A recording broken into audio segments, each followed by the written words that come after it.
I, Charles Mureu Kahariri, Vice Chief of the Defense Forces, do swear in the name of the Almighty God that I will be faithful and bear true allegiance to the Republic of Kenya and to the President as Commander-in-Chief of Kenya Defense Forces, that I will obey, preserve, protect, and defend this Constitution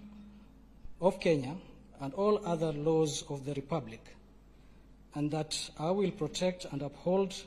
the sovereignty, integrity, and dignity of the people of Kenya, that I will diligently serve the people and Republic of Kenya without any fear, favor, bias, affection, ill will, prejudice, or any political, religious, or other influence. In the exercise of the function entrusted to me, I will at all times and to the best of my ability respect, uphold, preserve, protect, and defend the Constitution, people, and Republic of Kenya, and obey all laws, orders, regulations, directions, and instructions concerning the Kenya Defense Forces. So help me God.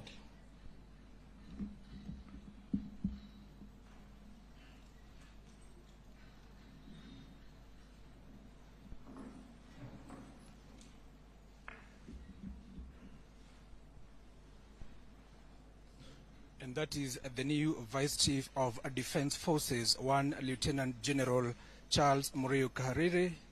and he takes the place of Lieutenant General Jonah Maina Mwangi, whose term has come to an end after serving for 42 years in the Kenya Defense Forces. He's just taken the oath of office, and next in line will be the two service commander, one the commander of the Kenya Army, one Lieutenant General Major General David Kimayo, who has been promoted to the rank of Lieutenant General. Of course, Lieutenant General David Kimayo Tarus will replace Lieutenant General Peter Mbogonjiro, whose also term has come to an end after serving for 39 years in the Kenya Defense Forces.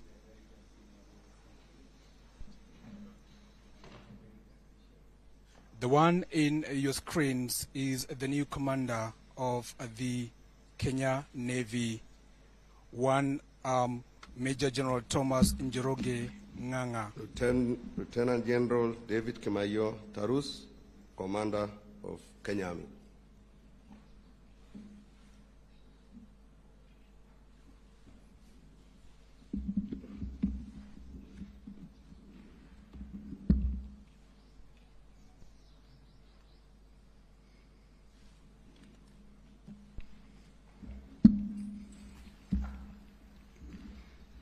I,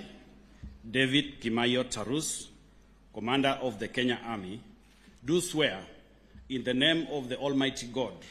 that I will be faithful and bear true allegiance to the Republic of Kenya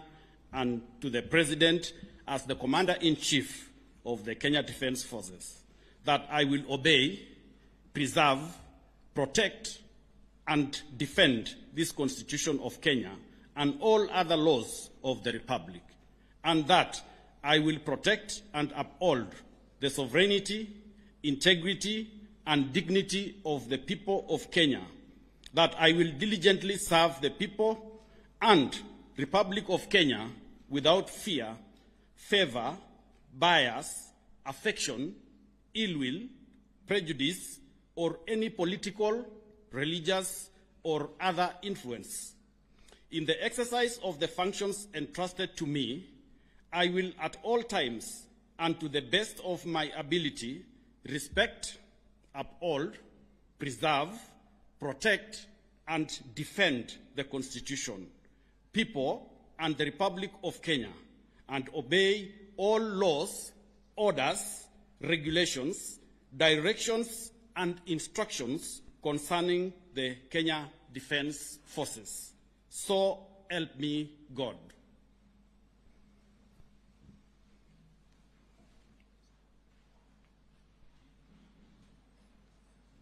That is Lieutenant David Kimayo Tarus.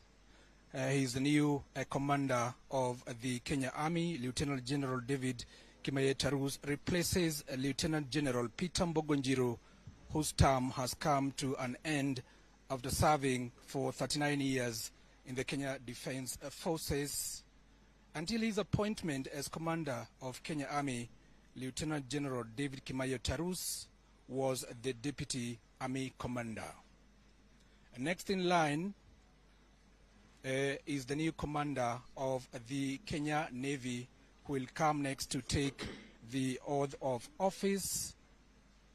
one Major General Thomas Njoroge Ng'ang'a, who has also been appointed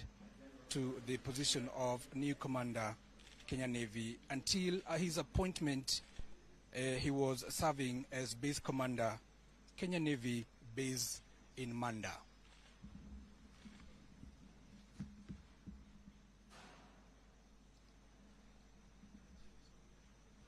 Major General Thomas Njoroge Ng'ang'a, Commander of Kenya Navy.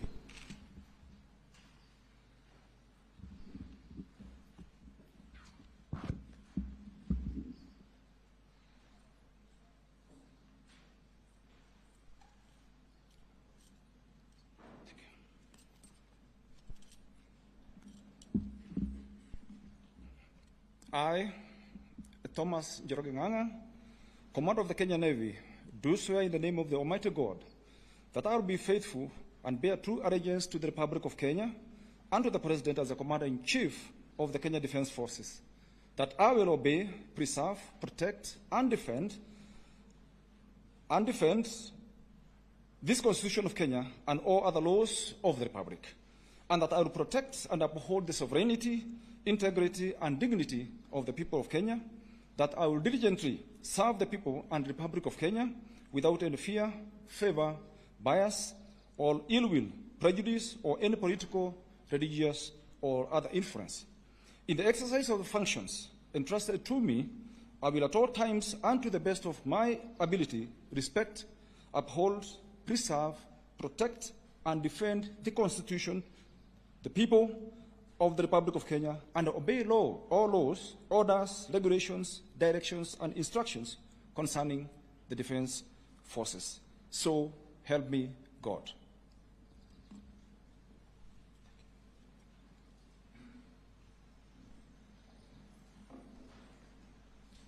And that is Major General Ng'ang'a, who's taken the helm at the Kenya Navy. He replaces Lieutenant General David Kimayo Tarus. And of course, next in line will be Lieutenant General Jimson Longiro, who's been appointed the new Vice Chancellor, National Defense University of Kenya, whose until his appointment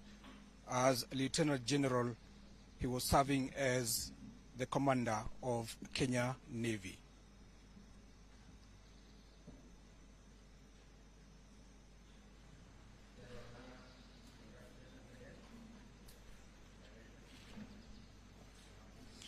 And of course, according to the Kenya Defense Forces Act, service commander can only serve for a term of 4 years, and after that they will retire if they have attained the age of retirement.